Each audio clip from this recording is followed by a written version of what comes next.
Clearly, the city's not only full of corruption, but scandal as well. So why is the political fishbowl of D.C. so scandalous? Joining me now is comedian Najeen Prasad. Hey, thanks for joining us. So why do you think it is, I mean, everyone's watching D.C. Why do you think it is that these politicians think that they can just get away with anything? I don't know. It's just a lot of people with a lot of power concentrated in one small location. And I think the collective testosterone makes them crazy and have scandals all over the city. I mean, it's a great tour.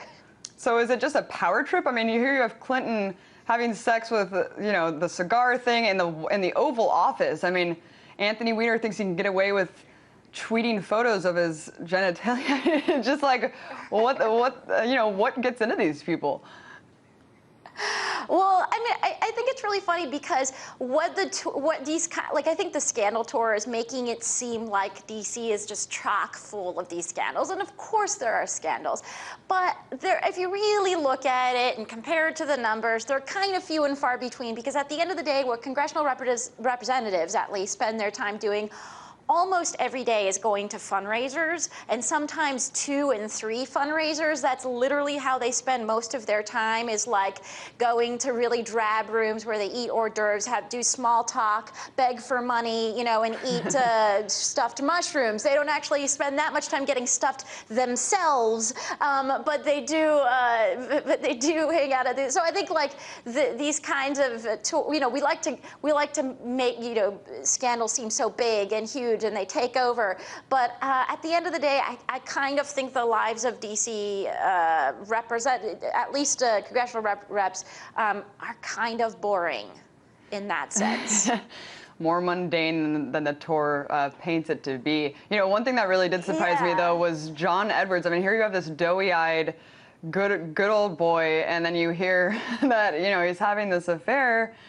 Were you surprised by that? I'm not surprised by any man like having an affair ever. If you're a woman, you probably aren't surprised by that. You've probably been on the other side of like being cheated on, so that's not surprising at all whatsoever. But I mean, what I think is funny is that these tours are kind of saying, don't go to the Smithsonian or the Lincoln Memorial. That's just the places where history happened.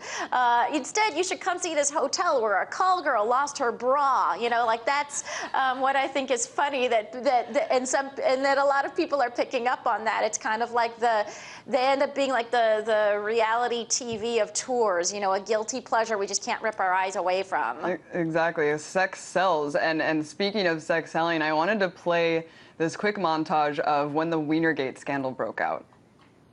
Wienergate. It certainly doesn't look familiar to me. Everyone's focused on a scandal that has, too many puns for its own good. Sometimes these things happen. So I can't help but laugh, but I mean, seriously, I mean, the media, the way that the media covers these things, I mean, do you think that this is just a distraction from the real issues, the real scandals that are going on, like bailing out, bankers? Absolutely. Well, I actually think that whenever the media covers something like this, their tone changes, right? It becomes something like, "Did you hear what happened to Weiner?" And they become animated, and suddenly everything becomes exciting. What if we use that same tone when it's like a new literacy program or something? We're like, I heard there's a new literacy program. What if we use the same tone? Maybe we can get people more excited about like HR 352 or whatever it is that's actually happening, in Capitol Hill. What do you think it is about this country? I mean, do you think that this country is sexually repressed in the way? Why do you think that sex is so tittillating that we just can't draw our eyes away from it?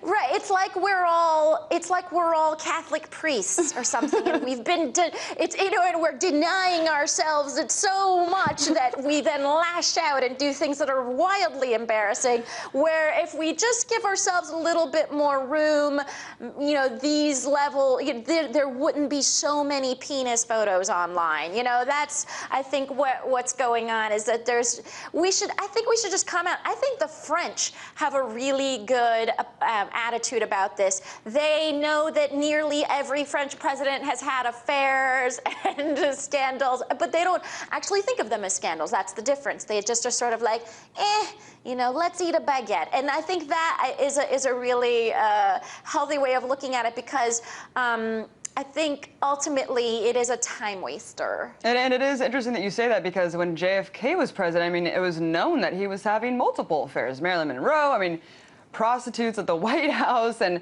Jackie Onassis just seemed to, I mean, but then you didn't have the tabloids really honing in on it, like the Clinton and Monica Lewinsky thing that's just like, this is what everyone should care about. I mean, it's just so interesting how that can shape the dialogue so much. Absolutely. People in those days, we've all seen Mad Men. People just got wasted at work. They kept girlfriends in the city. And news happened once a day. Just once a day news happened.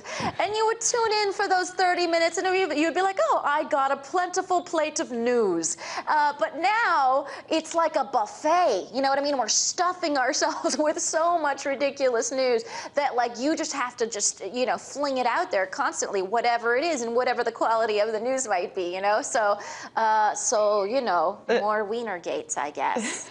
It is interesting. I mean, when Arnold Schwarzenegger Love Child thing came out, I couldn't help but wonder, do all politicians have these scandalous things under their belt, and is someone kind of just waiting to release them? I mean, it seems like almost every politician on the Hill has some sort of scandal or another, and they just come out like, it's just really, really interesting. Like the Larry Craig thing. I mean, is it chicken? I feel like the question is like, is it chicken or the egg? Are you the kind of person that totally has affairs or cheats or lies about your sexuality and also therefore want to become a politician, or are you a politician first and then the desire to assert your in other ways? Exactly. Comes into play. Thank you so much for coming on to talk about this issue. It is an interesting one. That was comedian Negin Farsad.